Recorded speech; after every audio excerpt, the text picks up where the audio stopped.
This dramatic story began in 1995. The bodies of two lovers were found on the shore of Juliette Lake in the state of Georgia.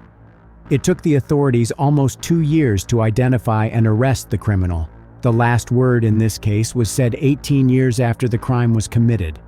Juliette is an unincorporated community and census-designated place in Monroe County, Georgia. Just a couple of days ago, the new year of 1995 came along, and many people were still in their holiday mood. But it was a hard time for a local sheriff who got used to thinking he had an easy job. On January 3rd, a man called the police and reported that he stumbled upon two lifeless bodies when he was taking a walk near Juliette Lake. The sheriff and his deputy went to the crime scene. You can understand the scale of Juliette by taking a look at the sheriff's office.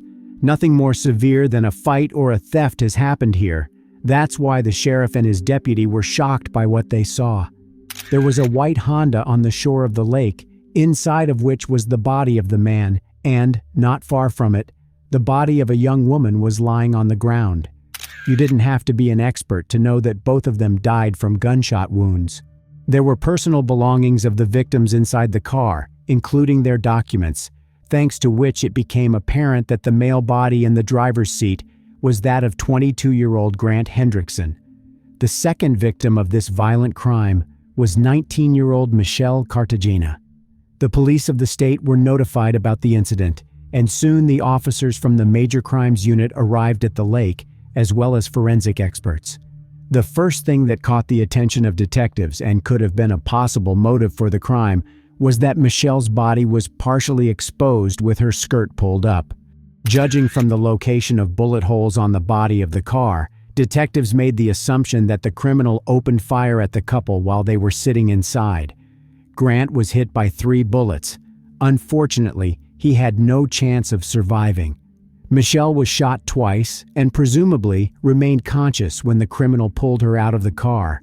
The position of her body, with her legs spread wide open, suggested that the criminal might have wanted to take advantage of her helplessness, but didn't, as life has left her.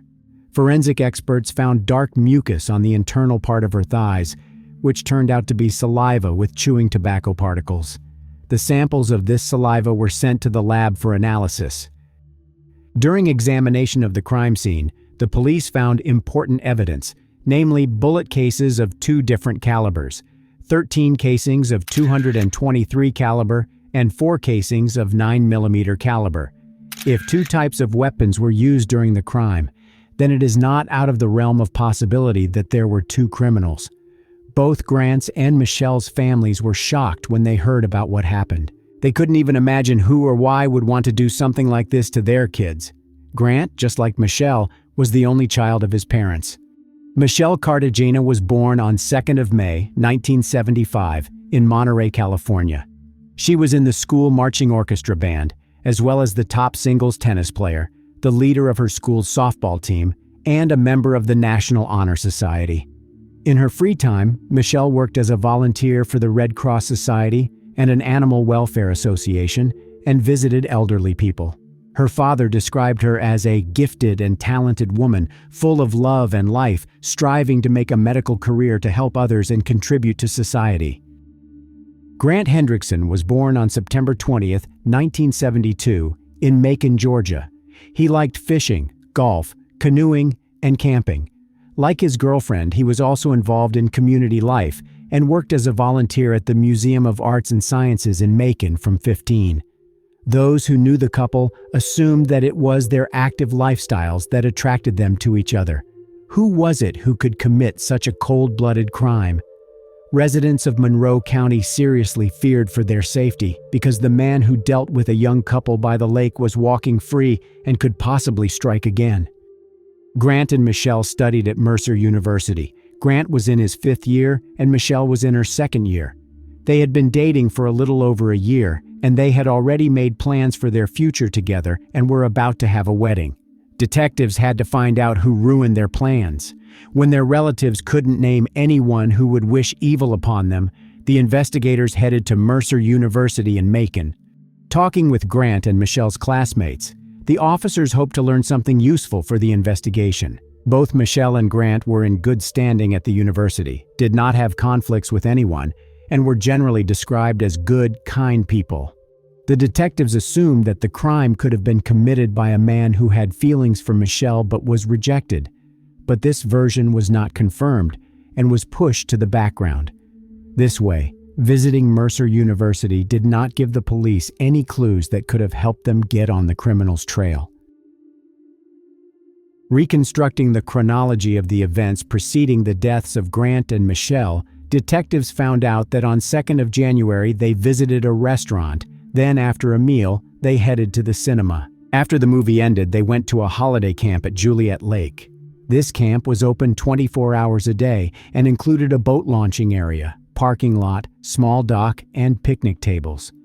The public could use this place for free, which is why there was no personnel or security. On the night of the crime, there were other people around different parts of the lake. Some of them said that they heard loud popping noises, but since it was January 2nd, they mistook the sound for firecrackers. Somebody also said that he saw how a 1980s Honda CRX was leaving the parking lot at a high speed. Meanwhile, experts managed to extract a DNA sample from saliva found on Michele's thigh, but at that time the DNA database was in its infancy. The DNA Identification Act, which allowed the FBI to create a national DNA database of convicted criminals, as well as separate databases containing information about missing people and forensic samples collected from crime scenes, was passed by the U.S. Congress only in 1994. That's why there was nothing to compare the DNA sample extracted from the saliva discovered on Michele's body with. It could have only shown a match if compared directly to the DNA of the criminal. The survey of personnel at the restaurant and cinema that Grant and Michele visited before their deaths did not provide any results either. There were no conflicts or anything out of the ordinary at both of those places. The authorities speculated that Grant and Michele could have been either accidental victims or had crossed someone not long before their deaths. The detectives did not see any other reasons. The young couple studied well, were not associated with any shady people, and did not use illegal substances. And the fact that the criminal did not take money and other valuables from the car points to the fact that the motive of the crime wasn't greed, but something else. The state forensic lab reported that the weapons used for the crime were likely an AR-15 rifle and a 9mm Ruger pistol. The police questioned over 100 people, and a few dozen potential suspects were ruled out after they voluntarily provided samples of their DNA for comparison. As a result, the investigation has reached a dead end. More than a year and a half after the crime, in the fall of 1996, Agent Randy Upton of the Georgia Bureau of Investigation took control of the case. Having thoroughly studied the case, he decided to change his approach and started looking not for the criminal himself, as did his predecessors, but for his weapon, which was used during the attack on Grant and Michele.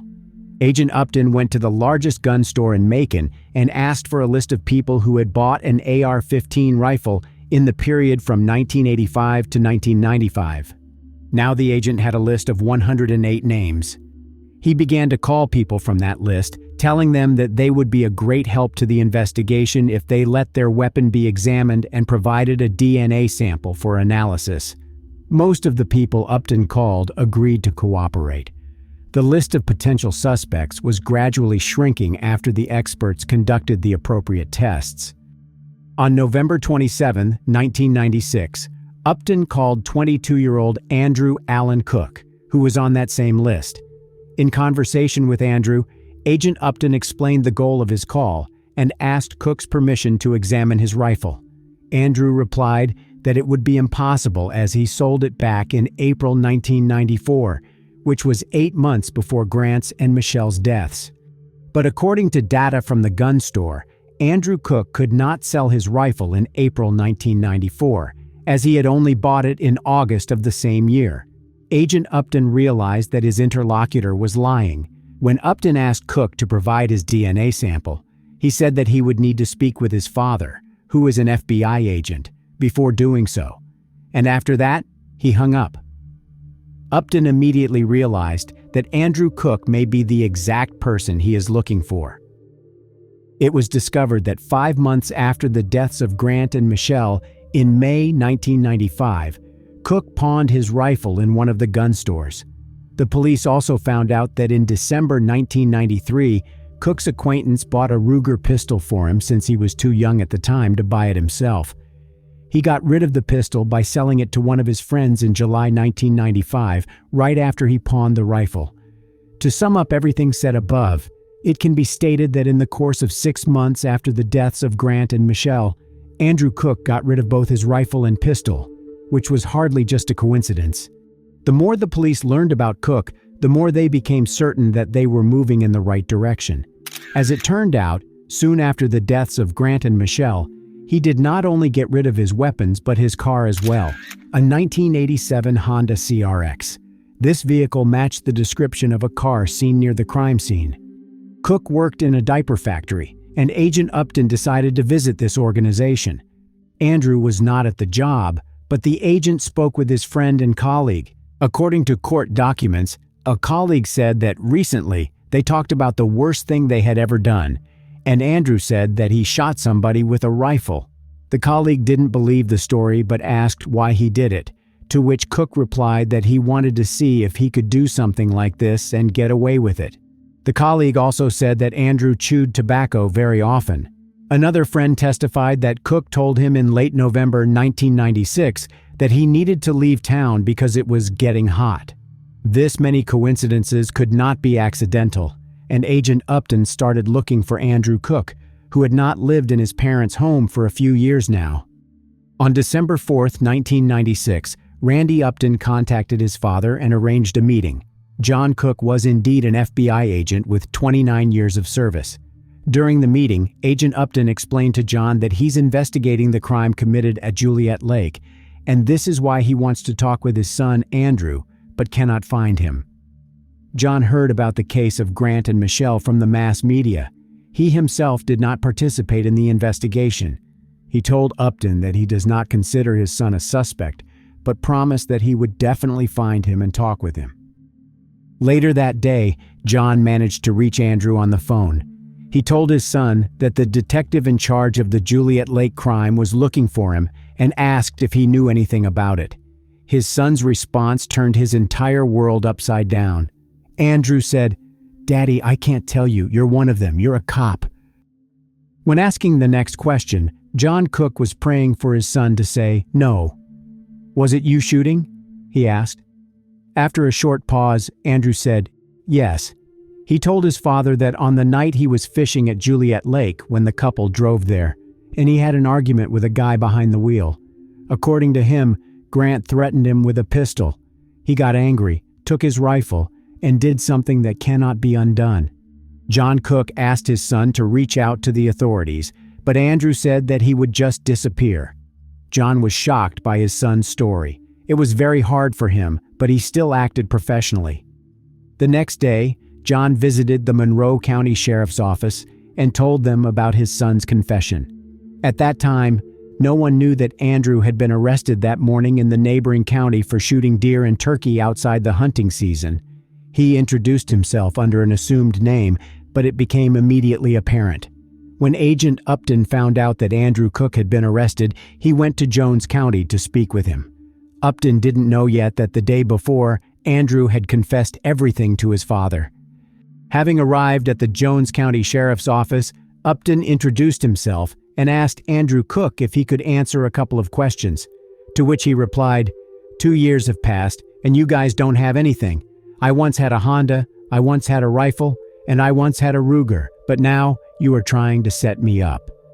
Then he said that if they called his father and found him a lawyer, he would confess everything. Andrew was delivered to Monroe County. The sheriff allowed John Cook to talk with Andrew one-on-one. When John hugged his son, they both cried. John said that he couldn't believe that Andrew had told him the truth, to which Andrew replied that he was not fishing that night and that when he arrived at the lake, the car of the victims was already there. Grant and Michele didn't even see how he walked to the car with his rifle and opened fire. Then, according to him, he fired a few more shots from his pistol and pulled the woman out of the car to confuse the police. He spat on Michele on purpose, just to confirm that the police wouldn't find him by his saliva. Andrew Cook was charged in the case of Grant Hendrickson and Michele Cartagena. In addition to his confession, the police have identified the current owners of the rifle and pistol that Andrew used when he committed the crime. A forensic ballistic examination found that Michele's and Grant's lives were taken with these same guns. Andrew also had his DNA sample taken, which matched the sample extracted from the saliva found on Michele's body. The trial began in 1998. John Cook was a speaker at the trial. He repeatedly apologized before Grant's and Michele's families, while also saying that his apologies would hardly bring them peace. He said that he dedicated his whole life to his service and did not notice how evil consumed his son. On March 19, 1998, Andrew Cook was found guilty. He was given a death sentence, which later, after Cook used all his attempts to appeal the sentence, was scheduled for February 22, 2013. 3 days before this date, on February 19, 2013, the State Board of Pardons and Paroles gathered to consider a clemency appeal filed by Andrew's attorneys on his behalf.